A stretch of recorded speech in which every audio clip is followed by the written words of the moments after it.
पर्यटक जो होते हैं उनके विकास के लिए, उनके आने जाने के लिए सुचारू रूप से व्यवस्था देने का प्रसाद योजना के अंतर्गत रखा गया है। इसमें पहले लिख लेंगे रोजगार सर्जन और आर्थिक विकास पर। रोजगार सर्जन और आर्थिक विकास पर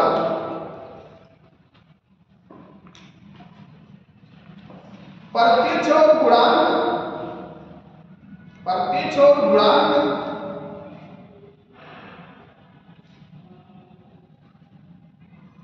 प्रभाव के लिए तीर्थ यात्रा का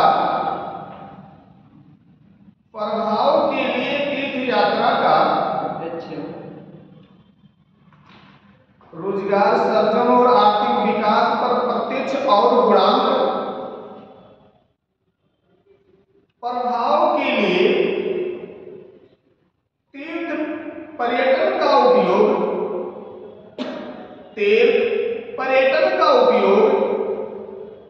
करना। अगला पॉइंट, धार्मिक स्थलों में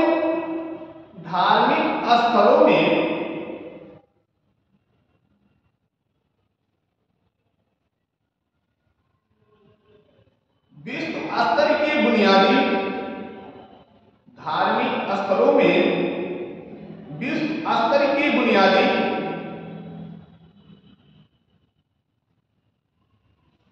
ढांचे को विकसित करके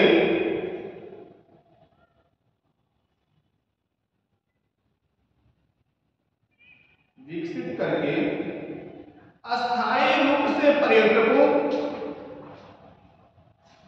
धार्मिक स्थलों में विश्व स्तर के बुनियादी ढांचे को विकसित करके अस्थायी रूप से पर्यटकों के आकर्षण को बढ़ाना।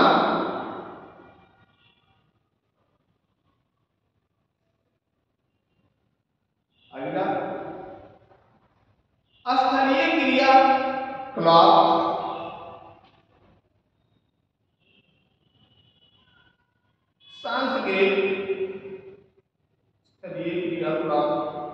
सांस्कृतिक हस्तशिल्प आदि को बढ़ावा देना।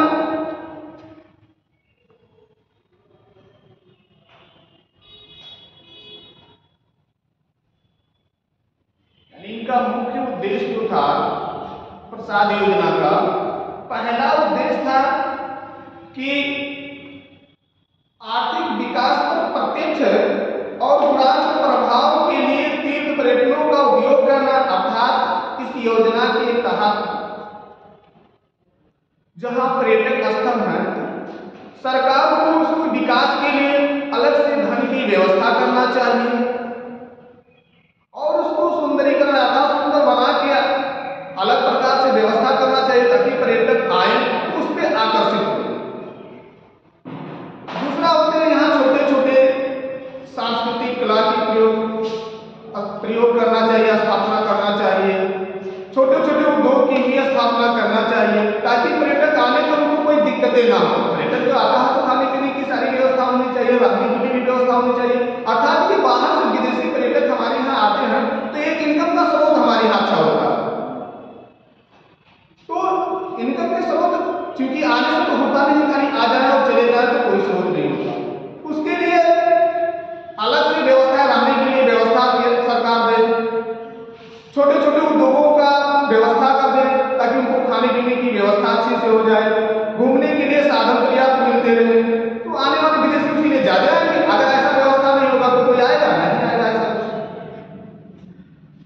अगला, इस योजना का क्रियान्वयन करता कौन है, मतलब इस योजना को संचालित कौन करता है, देखता कौन है? तो इस योजना का क्रियान्वयन पर्यटन मंत्रालय, इस योजना का क्रियान्वयन पर्यटन मंत्रालय द्वारा किया जा रहा है।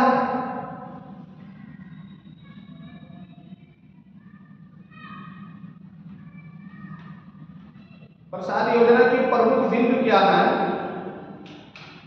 किस पर विशेष जोर दिया जा रहा है?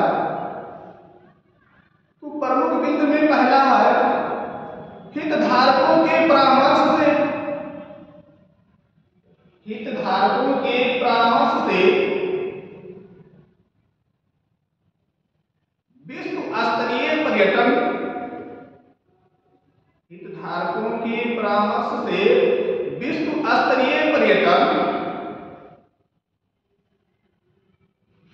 उत्पादकों के रूप में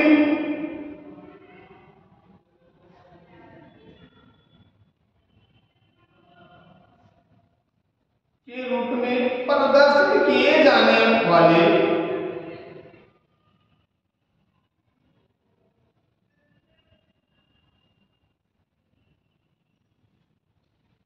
क्षमतावान आध्यात्मिक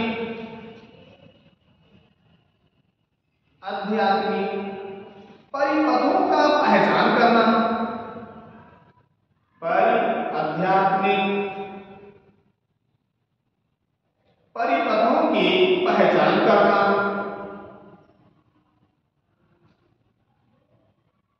अगला बिंदु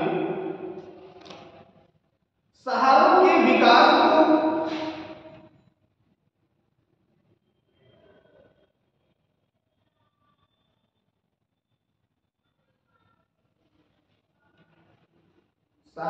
विकास को वहनीय क्षमता के अनुरूप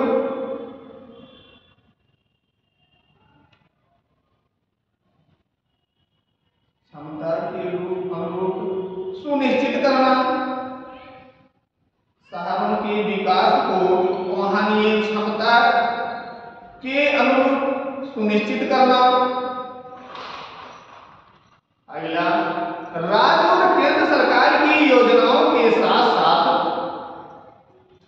राज्य और केंद्र सरकार की योजनाओं के साथ साथ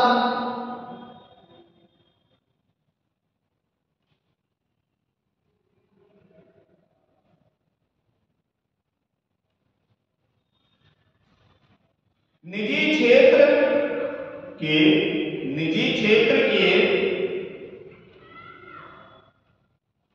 निवेशों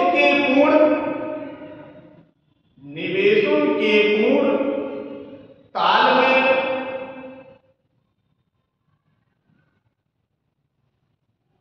को सुनिश्चित करते हुए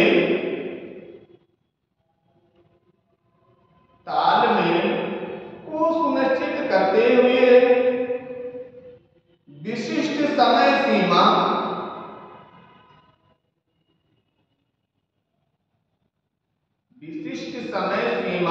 में इन आध्यात्मिक शहरों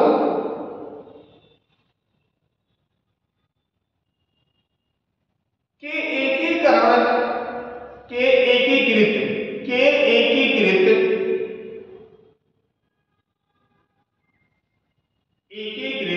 विकास की योजना बनाना।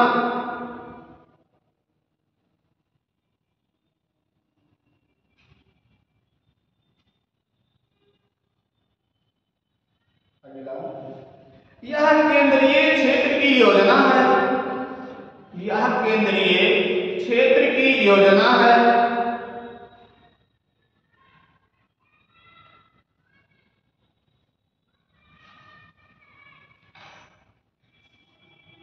जो पूर्णतः केंद्र सरकार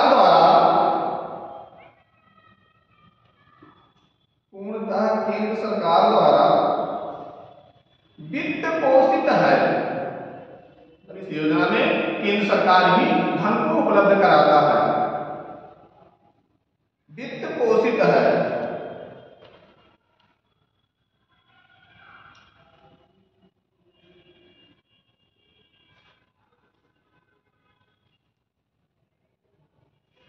प्रसाद योजना के अंतर्गत कौन कौन से स्थल को रखे गए हैं? तो पहला है अजमेर,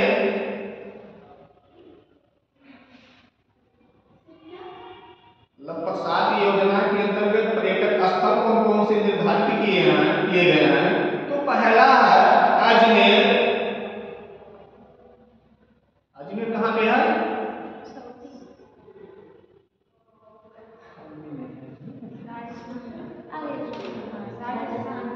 अजमेर राजस्थान।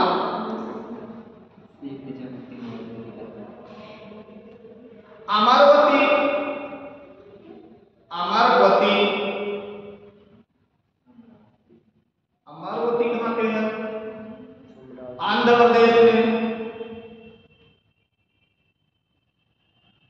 अगला अमृतसर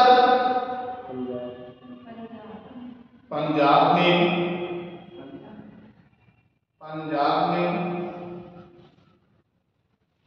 द्वारिका गुजरात में। गया बिहार में।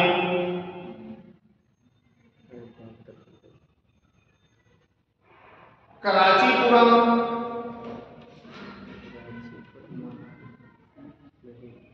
कहाँ पे है? तमिलनाडु में। केदारनाथ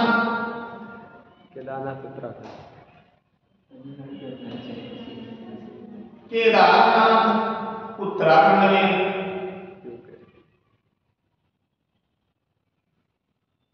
ये हमको तीर्थस्थल जो दिखाने का कारण है कि क्वेश्चन में आपके पूछे जाते हैं कि उत्तराखंड में कौन से तीर्थ स्थल हैं, तो ऑप्शन में दे देंगे, बाकी आपको उसमें छांट के लिखना होगा।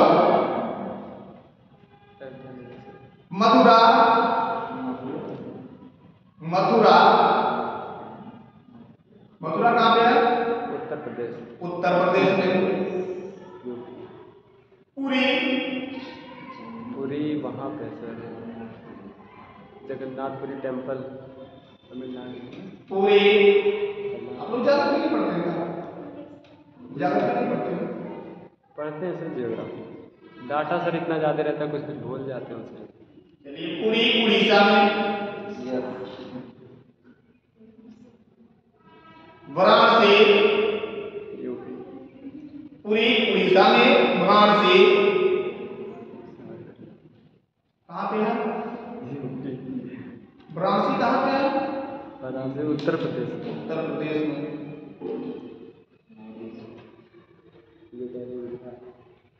गंगोत्री, उत्तराखंड। गंगोत्री कहाँ पे है? उत्तराखंड। उत्तराखंड। यूके।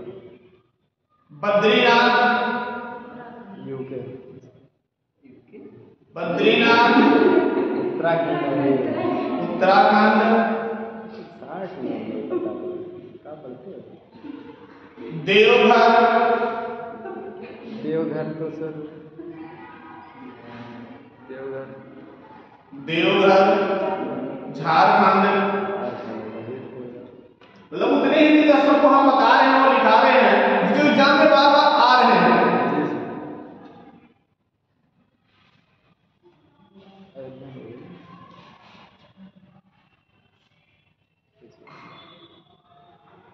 हजरतबल, हजरतबल जम्मू और कश्मीर में।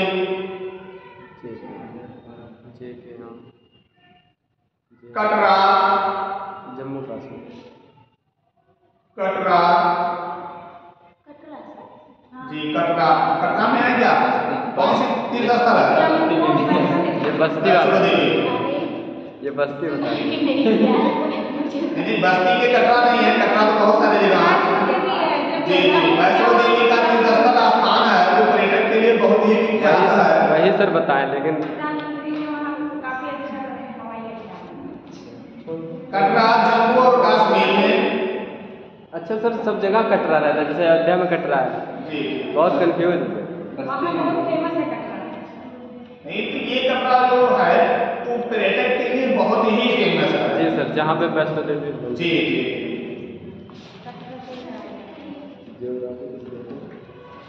पटना, पटना कहाँ पे है? बिहार में।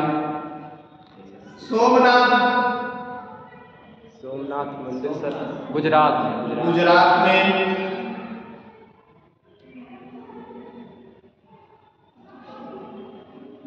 अयोध्या नहीं है सर। यमुनोत्री, यमुनोत्री यूके।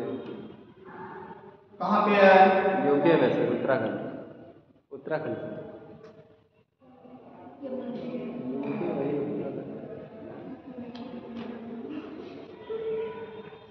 परशुराम कुंड, परशुराम कुंड,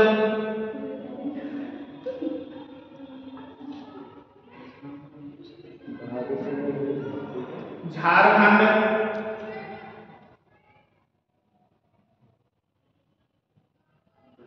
ऐसे पर्यटक स्थल हैं कि आप लोगों को जानकारी होनी चाहिए। बाई जब आप लोग जा रहे हैं इधर कहीं तो उस स्थल पे घूम के आइए भी और देख के आइए। अगर देख के आते हैं ना तो क्वेश्चन एग्जाम में पूछे जाते हैं तो आपको कंफ्यूजन भी नहीं रहता और आंसर देने में दिक्कत नहीं रहती है। इस समय सर खुल जाते हैं कपाट वहाँ के सर, केदारनाथ के कपाट इस समय खुल जाते हैं सर। जी बारिश में क्यों नहीं? इस समय नहीं खुल, मई में खुलता गर्मी बाद, क्योंकि ठंडक के सीजन में बर्फबारी होते हैं जाते इसलिए तो बंद हो जाते हैं। इस समय बर्फबारी हो नहीं रहे इसलिए खुल जाते हैं। ये सर के मतलब जो ये सर मतलब प्रसाद योजना के अंतर्गत ये सब रखे गए हैं सर। प्रसाद योजना के अंतर्गत ये रखे गए हैं। ये केंद्र सरकार की इस पे पूर्ण रूप से निगाहें रखती है। सारी व्यवस्था केंद्र सरकार देती है। अगला एक और है एग्जाम में बार बार आ रहे हैं, गुरुद्वारा, गुरुद्वारा,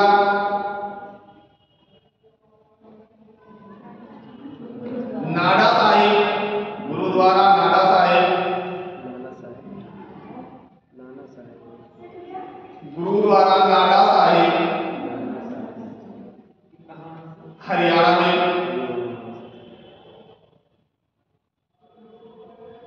मां चित्रकूड़ी, मां चित्रकूड़ी, चित्रकूड़ी हिमाचल प्रदेश में।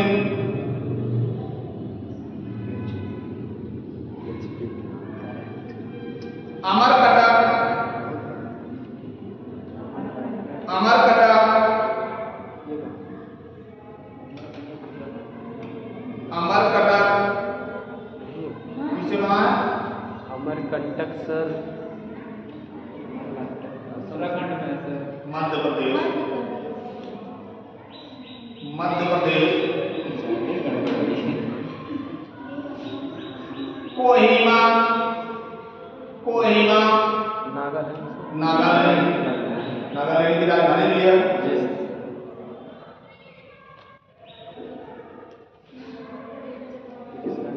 त्रिपुरा सुंदरी, त्रिपुरा सुंदरी, सुंदरी, त्रिपुरा सुंदरी सब मंदिर है ना सर? जी, ये त्रिपुरा में है। जी सर, त्रिपुरा तो अयोध्या तो आपके करीबी है, इसको जानिए हैं, उत्तर प्रदेश में है। कौन इस समय तो सबसे ज्यादा पर्यटक के लिए विख्यात है। कौन सा सर? अयोध्या, अयोध्या, हाँ सर वही सोच रहे थे सर, आया नहीं। अयोध्या विख्यात नहीं है तो इसको लिखाने की कोई जरूरत है नहीं। जी, देवी पाटन भी आपको पता है, देवी पाटन भी उत्तर प्रदेश में है। देवी पाटन सर मंदिर, इसको भी लिखाने की कोई, उत्तर प्रदेश में तो आप लोग लगभग कुछ स्थान ऐसे हैं जो विख्यात हैं जिसको लिखाने की जरूरत नहीं है। लगभग आप लोग ये आशा कर रहे हैं कि आप लोग जानते भी होंगे।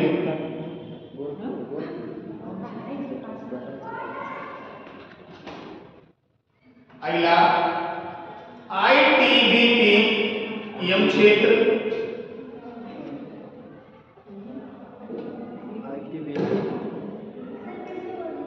ITBP यम क्षेत्र, यम क्षेत्र जी, यम, यम वाला यम सर, यम, यमराज वाला यम मैंगो वाला है। अच्छा सर, यम, इसको लिख लेंगे सूचना तकनीकी, सूचना तकनीक, सूचना तकनीक, business process, process management, management, सेवाओं ने भारत के निर्यात में, सेवाओं ने भारत के निर्यात में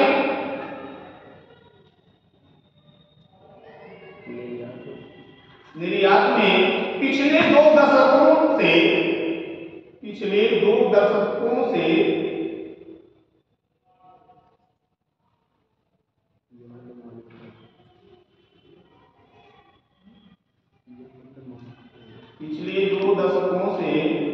ध्वजवाहक की भूमिका निभाई है। ध्वजवाहक की भूमिका निभाई है।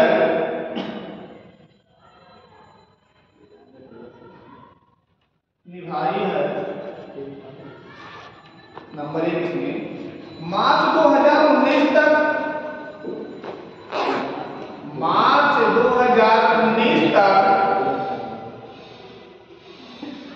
इस उद्भोग का आकार लगभग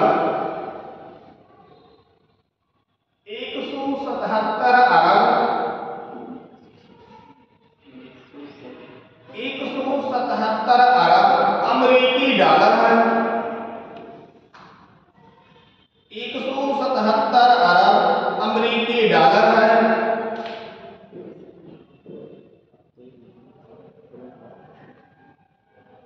अगला, सकल आकार में जीडीपी में सकल आकार में सर्वाधिक हिस्सा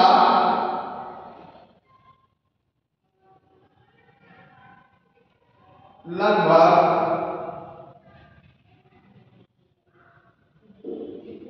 51% सेवा आईटीबीपी का था।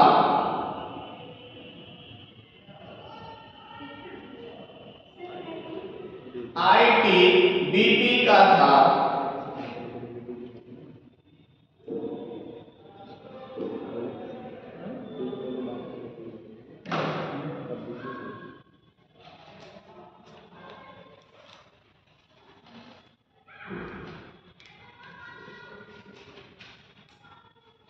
ये सर आईटीबीपी समझ में नहीं आया।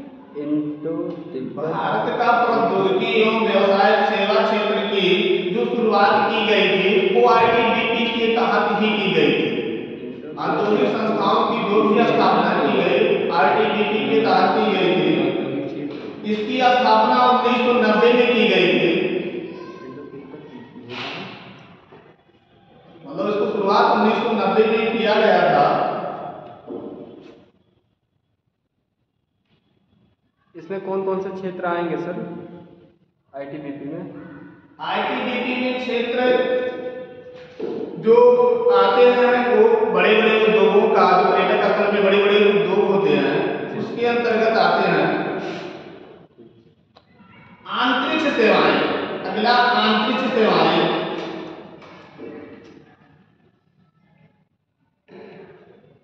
आईटीबीपी है सर, ये एक क्षेत्र संगठन है सर। एक संगठन है। इसका सर फुल फॉर्म बता दीजिए अगर हो। ये इसको औद्योगिक मंत्रालय देखता है।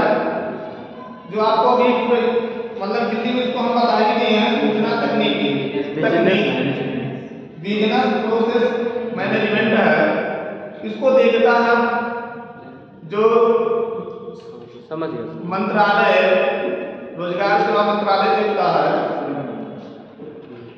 आंतरिक सेवाएं जो है भारत की आंतरिक सेवाओं में उपग्रह आधारित, भारत की आंतरिक सेवाओं में उपग्रह आधारित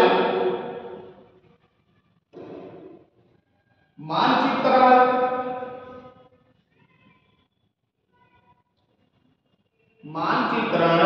और प्रक्षेपण,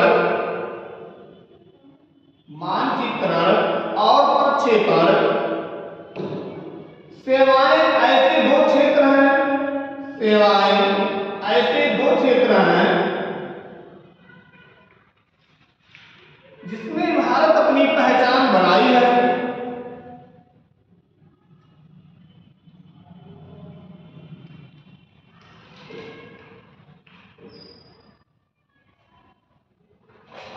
वर्तमान में वर्तमान में वैश्विक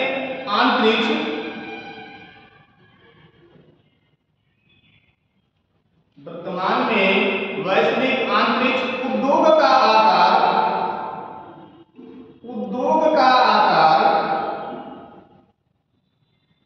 लगभग 350 बिलियन डॉलर है। जी, बिलियन डॉलर है, जो वर्ष 2025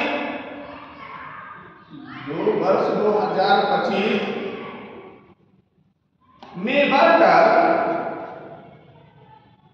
550 बिलियन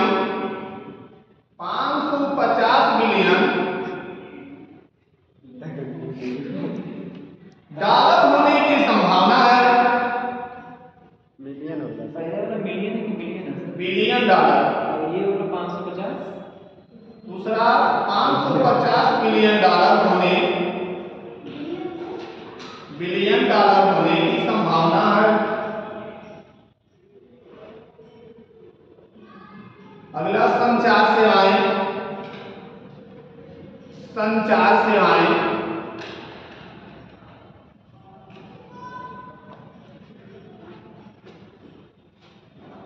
भारत में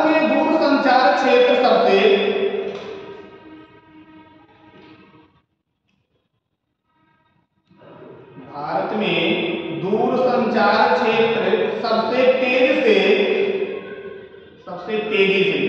तेजी से विकसित होने वाला क्षेत्र रहा है।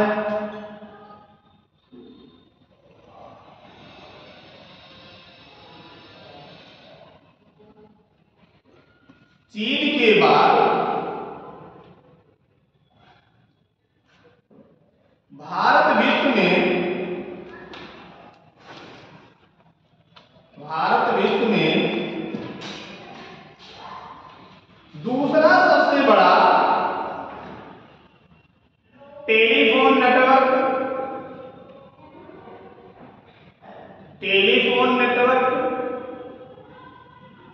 वाला देश है। टेलीफोन नेटवर्क वाला देश है।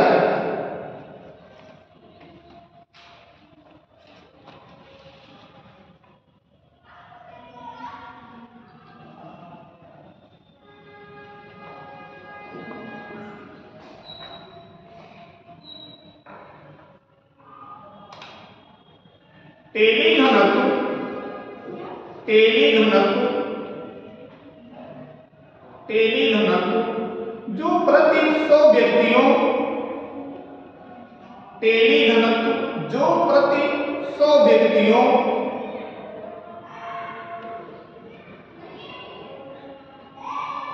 व्यक्तियों पर टेलीफोनों की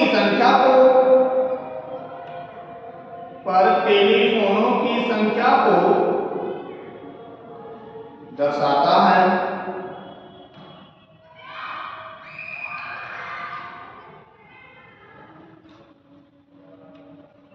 वह 10वीं पंचवर्षीय योजना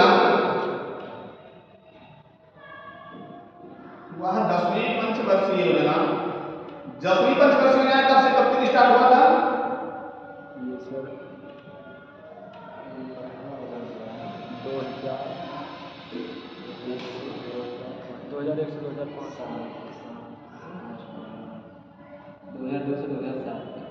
2002 से 2007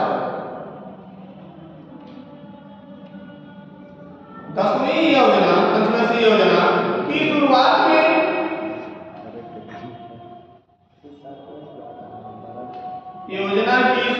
में 4.29%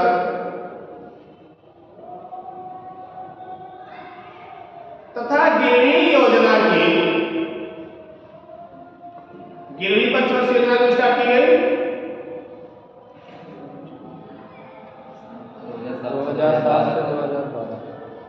2007 से 2012 तक। गिरनी पंचवर्षीय योजना की समाप्ति पर 78.66%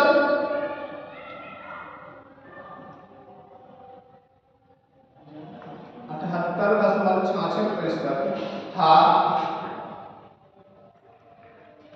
नवंबर 2019 तक देश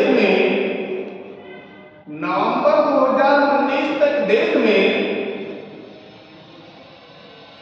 टेली घनत्व 88.81% है।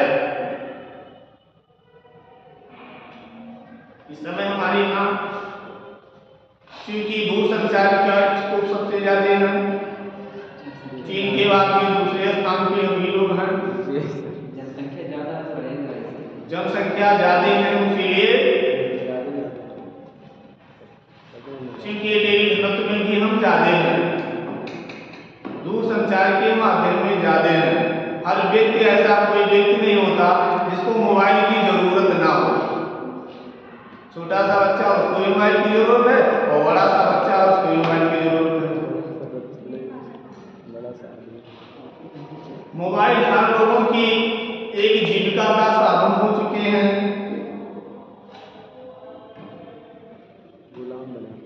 अगला एक सेवाएं, पतन एवं स्टीपिंग सेवाएं। पतन एवं स्टीपिंग सेवाएं जी, स्टीपिंग सेवाएं।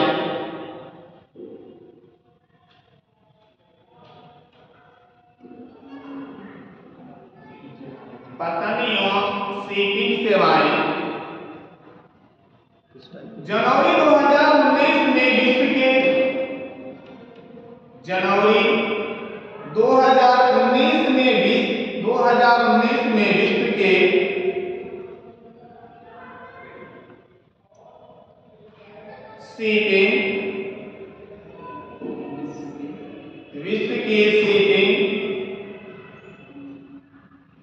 सीटिंग में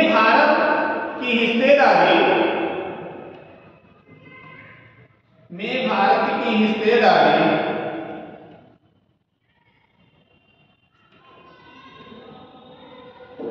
0.9% थी।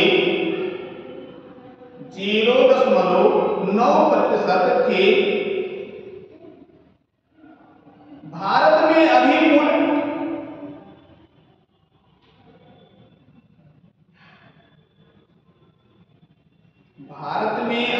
कुल 13 बड़े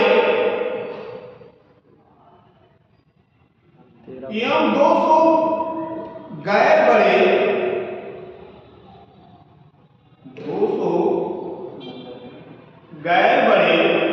पर्यटन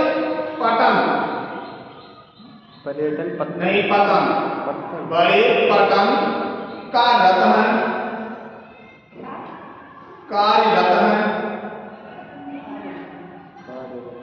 वर्तमान में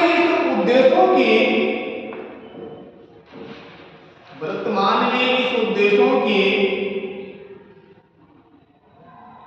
प्रमुख भूमिका है।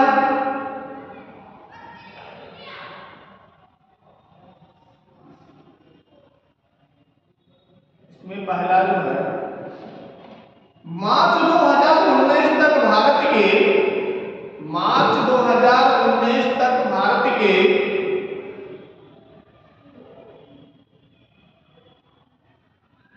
पटनों की कुल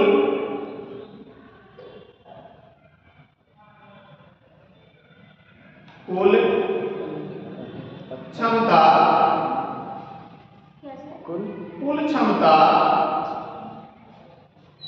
1452.64 मिलियन टन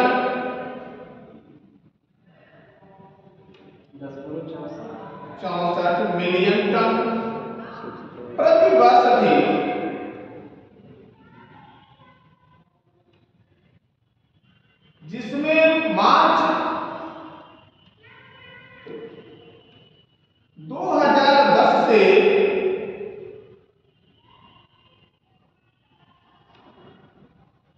गुनी से भी अधिक, 2 गुनी से भी अधिक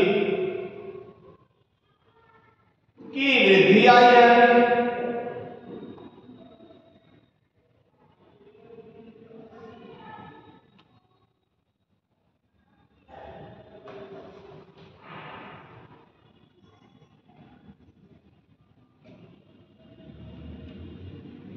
वर्ष 2013 से 17 की, वर्ष 2013 से 17 की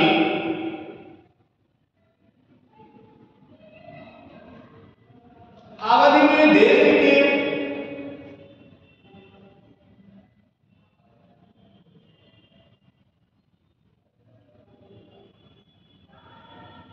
पतन टैरिफ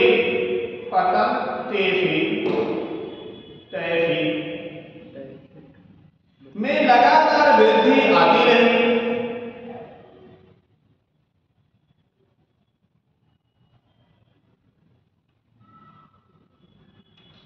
लेकिन 2013 से 17 के बीच में वृद्धि आती रही, लेकिन 2017-18 के बाद इसमें गिरावट का दौर शुरू हुआ। इसमें गिरावट का दौर शुरू हुआ।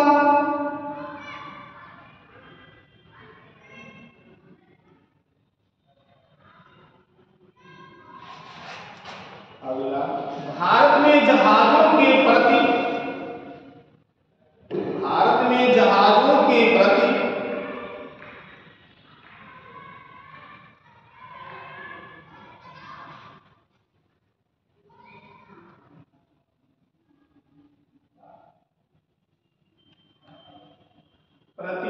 वर्तमान काल में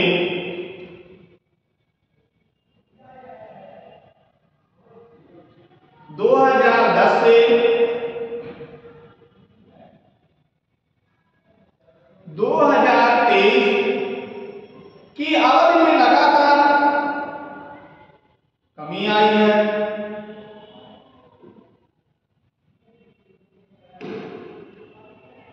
और यह 2019 में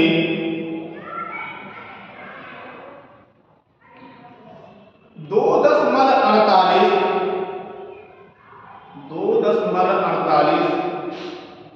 दिनों का था।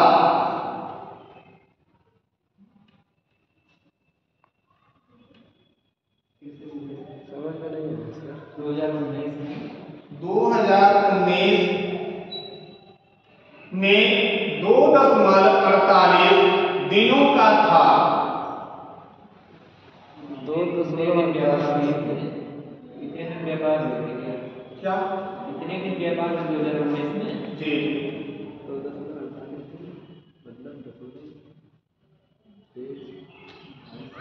अगला पॉइंट इन्होंने सर जैसे 2.48 दिन सर, 0.48 दिन सर, यही नहीं समझ में आ रहा।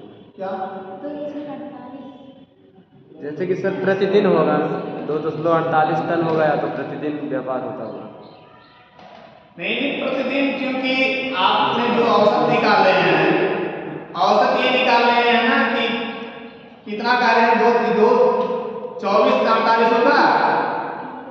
नहीं सर, जैसे कि हम कह रहे हैं डे का जो सीक्वेंस, जो मतलब इकाई है सर एक मापने के दिन का, 2.48 दिन सर मापने का इकाई, वो समझ में नहीं आ रहा है वही सीक्वेंस। क्योंकि जो कार्य किए जा रहे हैं, कार्य का जो औसत है सालाना के हिसाब से अगर निकालेंगे तो इस हिसाब से रोजगार के जो आपके सेवा, जहाजों की सेवा कार्य के जो कार्य होते हैं वो बता रहे हैं कि 2.48 होते हैं, यानी 2.48 दिनों का था। उस समय उतने दिन का कार्य उनका था। बात में समझ में नहीं पा रहे? नहीं सर, नहीं समझ पा रहे? या तो सर 248 होगा।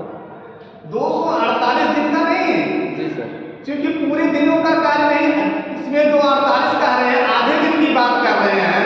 जी सर, आधे से ज्यादा सर। जी, आधे से ज्यादा। 24 गुना 48, 2 दिन की बात कर रहे हैं सर। जी। अगला उन्होंने क्या कहा? तो अगला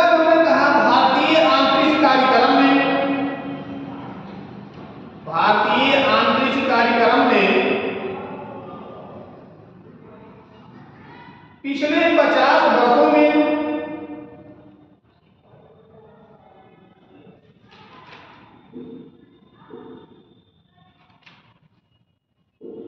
तेज प्रगति की है।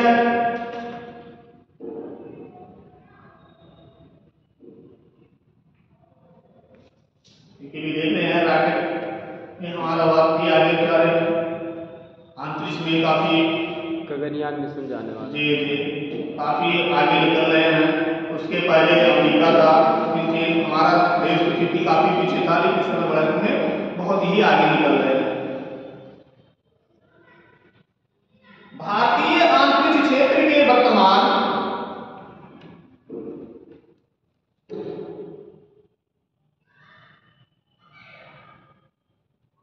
परिदृश्य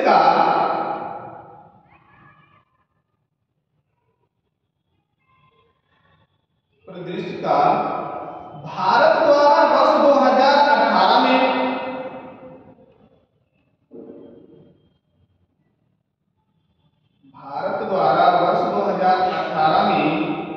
अंतरिक्ष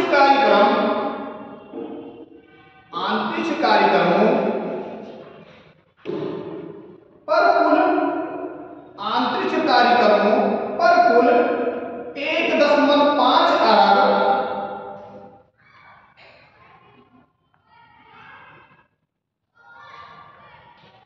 अमेरिकी डॉलर का व्यय किया गया।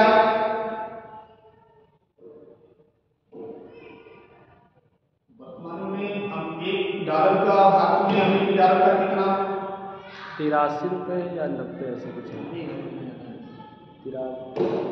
1 अमेरिकी डॉलर इंडिया में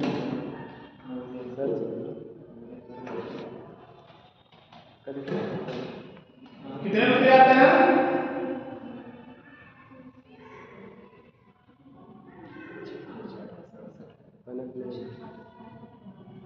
82.4 है। कनेक्ट नहीं है सर, नेट ही नहीं है हमारा। चलिए इसको कल बता देंगे, नहीं आ रहा है का देख किया गया। लेकिन यहाँ अब भी देश के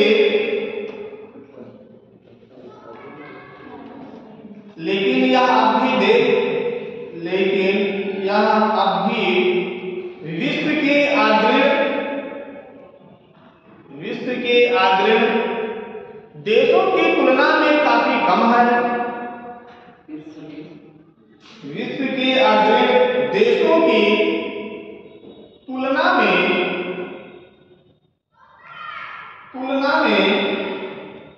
काफी कम है,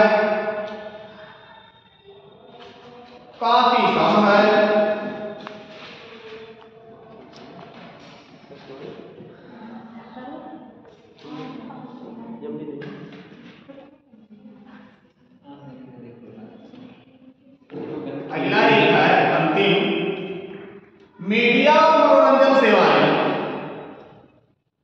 मीडिया और मनोरंजन सेवाएं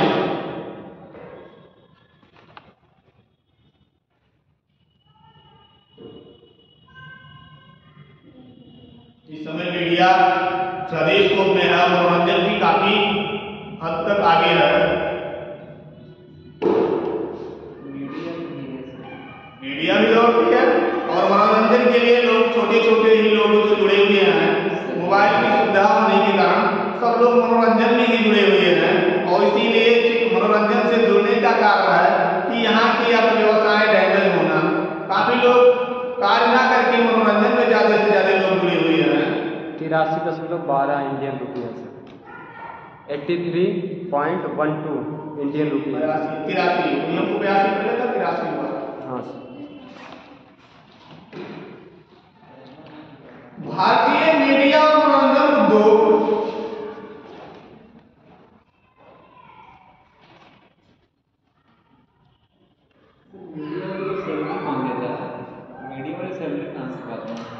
मीडिया की कोई सैलरी हम ही आप लोग देते हैं। जो भी कंपनियां ऐड अपना देती हैं वो अपनी पैसा देती हैं। दूसरी बात, जो हम इनके मनोरंजन को देखते हैं उनको हम धन देते हैं। मनोरंजन को देखते हैं अर्थात उनके मनोरंजन को देखने के लिए हम नेट की व्यवस्थाएं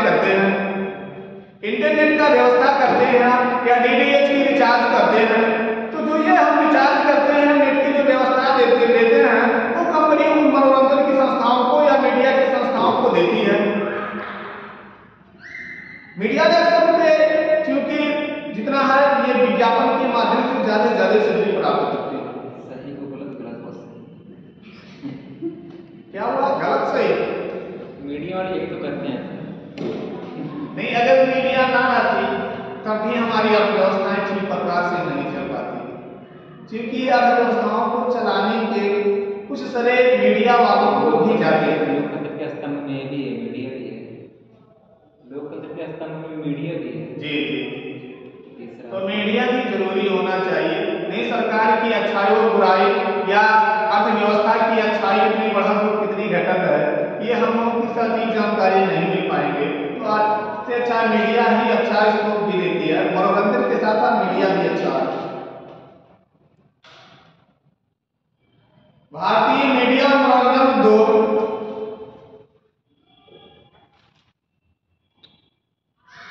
में विभिन्न घटक हैं,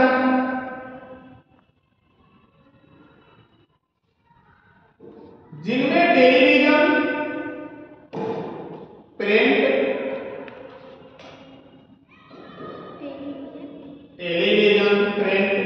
फिल्में, रेडियो संगीत,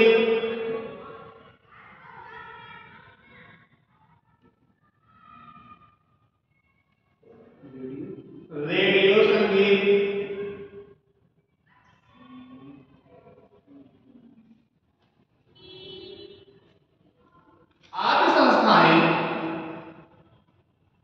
शामिल हैं।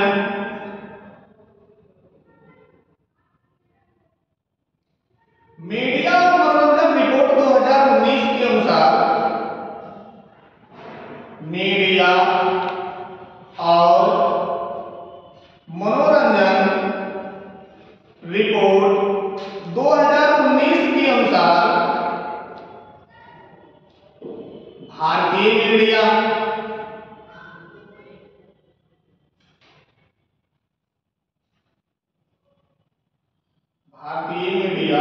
और मनोरंजन सेवा का आकार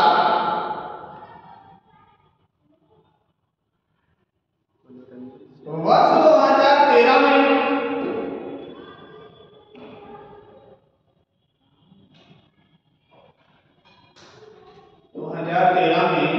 91,810 करोड़ 91,810 करोड़ रुपए का था।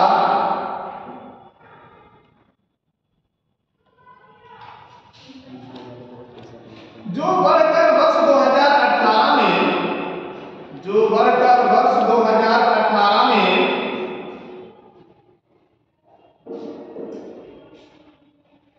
1,67,500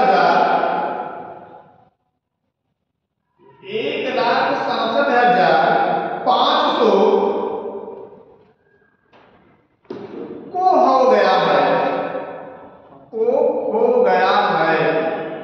500 रुपए सर, 500 करोड़ अच्छा 500 रुपए का हो गया है।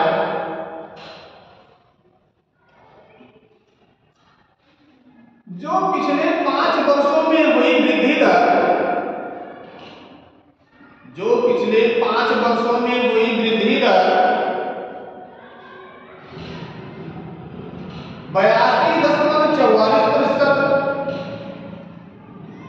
82.44% की है।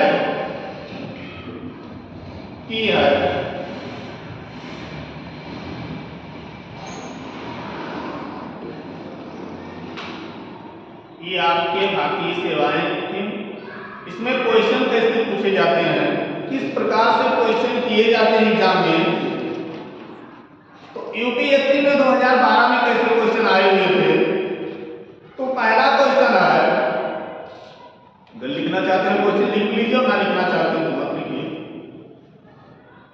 निम्न में से किस क्षेत्र में भारत में सकल राष्ट्रीय उत्पाद का सबसे बड़ा भाग प्राप्त होता है।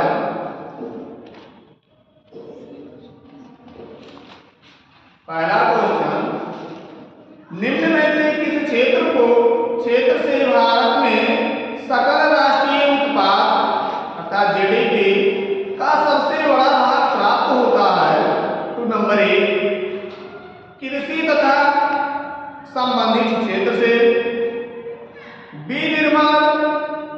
निर्माण, बिजली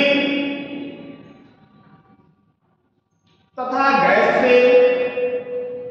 अगला सेवा क्षेत्र से। अगला रक्षा तथा लोक प्रशासन से। सेवा क्षेत्र से ज्यादा प्राप्त होते हैं। अगला क्वेश्चन 2006 में किए गए हैं यूपीएससी में। जैसे जैसे अर्थव्यवस्था का विकास होता है वैसे वैसे जीडीपी में तृतीय क्षेत्र का अंश घटता है, घटता है फिर बढ़ता है, बढ़ता है, स्थिर रहता है। क्वेश्चन है पहला, जैसे जैसे अर्थव्यवस्था का विकास होता है वैसे वैसे जीडीपी में तृतीय क्षेत्र का अंश घटता है। नंबर 1 घटता है, नंबर 2 घटता है फिर बढ़ता है, नंबर 3 बढ़ता है, नंबर 4 स्थिर रहता है। बढ़ता है, सेवा क्षेत्र बढ़ेगा, बढ़ेगा। टेलीकॉम कंपनियां जो सेवाएं दे रही हैं तो फिर जीडीपी में वृद्धि हो रही है। एक क्वेश्चन था सर 2015 का है आईएएस का। इसमें सर पूछा है यदि आप अपने बैंक से मांग जमा खाते से नगद 1 लाख रुपए निकालते हैं तो अर्थव्यवस्था में कुल मुद्रा आपूर्ति पर तत्काल प्रभाव क्या पड़ेगा? 1 लाख की कमी हो जाएगी, 1 लाख की वृद्धि हो जाएगी। एक मिनट दोबारा क्वेश्चन इसको करिए। यदि आप अपने बैंक से मांग जमा खाते से नगद 1 लाख निकालते हैं तो अर्थव्यवस्था में कुल मुद्रा आपूर्ति पर तत्काल प्रभाव क्या पड़ेगा? मतलब बैंक में धनराशि को आपने जमा किया है, नगद धनराशि को जमा किया है, उसी में से आप धनराशि को नगद निकाल रहे हैं, तत्काल निकाल रहे हैं, तो मुद्रा पे क्या प्रभाव पड़ेगा? अर्थव्यवस्था स्थिर रहेगा। कारण यह है क्योंकि अर्थव्यवस्था ये धन आपके उसी अर्थव्यवस्था में आएंगे जो आप धन को निकालेंगे बैंक से, अर्थात किसी अर्थव्यवस्था में लगाने के लिए निकालेंगे तो अर्थव्यवस्था स्थिर रहेगी। सर क्वेश्चन अर्थव्यवस्था में कुल मुद्रा आपूर्ति पर तत्काल प्रभाव क्या पड़ेगा? हाँ जी, कुल मुद्रा आपूर्ति पर तत्काल प्रभाव क्या पड़ेगा सर? ये क्वेश्चन। कुल मुद्रा आपूर्ति पर जो तत्काल प्रभाव पड़ेंगे घट भी सकते हैं। तत्काल चूंकि कोई मुद्रा होती है उसमें से हम अपने व्यवहारिक बात में समझ जाइए कि कोई मुद्रा हम बैंक में जमा किए, ठीक, और ये मुद्रा बैंक की मुद्रा को तत्काल हम निकालते हैं।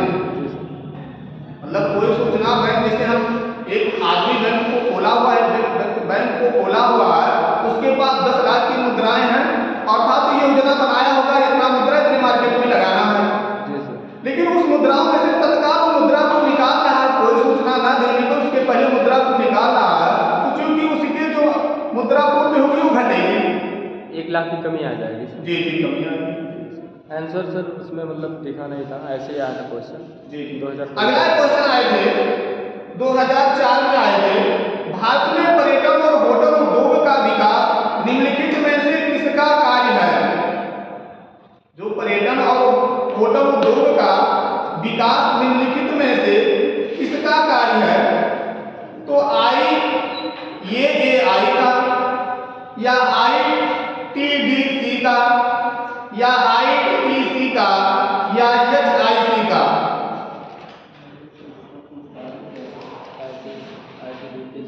अभी आप लोग को जल्दी बताएं, अभी आज ही बताएं ना। ITBT का सर, लेकिन फिर से सर बोल दीजिए एक बार। इसमें भारत में पर्यटन और होटल उद्योग का विकास निम्नलिखित में से किसका कार्य है? वो सर, हाँ, जिसमें IAAI का, IAAI का, जी सर, ITBP का, ITBP, ITC का, ITC, HIC का। ITBP जी ये 2004 में आए हुए थे। एक क्वेश्चन और आए हुए थे जो 2004 में ही आए हुए क्वेश्चन है। भारत में सेवा क्षेत्र में शामिल है पहला खनन एवं उत्खनन, जी, भारत में सेवा क्षेत्र में शामिल है खनन एवं उत्खनन, नंबर 2 परिवहन और संचार, नंबर 3 होटल, नंबर 4 वानिकी और मत्स्य पालन। होटल होगा सर। जिसमें आपको विकल्प हम बता रहे हैं 1 और 2, एक तो नहीं, केवल 2 और 3, केवल 3 और 4, केवल 1 और 4। चौथा ऑप्शन सर बता दीजिए, ये नहीं बताया। चौथा ऑप्शन वानिकी और मत्स्य पालन। पहला सर है खनन। पहला है खनन, जी सर। दूसरा है परिवहन और संचार, तीसरा है होटल और पांचवा है वानिकी और मत्स्य पालन। दूसरा और तीसरा। दूसरा कौन सा? दूसरा तीसरा मत्स्य दूसरा पालन। और तीसरा, यानी परिवहन संचार और होटल, ये सेवा क्षेत्र में ज्यादा योगदान है। होटल तो सेवा क्षेत्र में आता है। जी जी, आज इतने ही क्वेश्चन, ये लेसन लगभग समाप्त हो गए हैं। अगला लेसन अगले दिन की मुद्रा वर्तमान में ज्यादा तो प्रचलन में नहीं आ रहे हैं कि हमारी अर्थव्यवस्थाओं पर ज्यादा प्रभाव तो नहीं दे रहे हैं, तो ये केंद्र सरकार का योजना बनते हैं, ऐसा नहीं है तो बता रहे जो आंसर दे रहे हो तो गलत है आपको होगा। तो ये केंद्र सरकार का इसके निर्देश आता है, प्रधानमंत्री का आदेश निर्देश का पालन किया जाता है। हम सर आपके पास भेजेंगे क्वेश्चन सर, आपके पास सर हम भेजेंगे। बिल्कुल सर घाटे का राजस्व व्यय किसे कहते हैं? घाटे का राजस्व व्यय, घाटे का राजस्व व्यय होता है बाबू, क्योंकि घाटे का बजट दिखाया जाता है, अर्थात सरकार जो बजट पास करती है तो इस बजट के दौरान अगर मान लीजिए कोई नई योजना को जारी किया, तो नई योजना को जारी करने के लिए सरकार ने पहले बजट में इस शुल्क को निर्धारित नहीं किया था, तो नए शुल्क को लाने के लिए अर्थात उसके शुल्क को पूरा करने के लिए घाटे की बजट पूरक बजट जारी करती है। और घाटे का बजट इसलिए जारी करती है क्योंकि अर्थव्यवस्थाएं मुद्रा उसके पास पर्याप्त घाटे नहीं है, कम ही मुद्राएं रहते हैं अर्थव्यवस्था को चलाने के लिए, इसलिए घाटे की बजट जारी करता है। सर एक क्वेश्चन है, सर्वाधिक लिंगानुपात अरुणाचल प्रदेश में 972। जी जी, ये 972 क्या क्या दोबारा करिए, आपकी आवाज नहीं। शिशु लिंगानुपात भारत में अरुणाचल प्रदेश में सबसे ज्यादा 972 है। शिशु लिंगानुपात जो है अर्थात शिशुओं का जो लिंगानुपात है अर्थात यहाँ महिलाओं की संख्या सबसे कम है। तो 972 972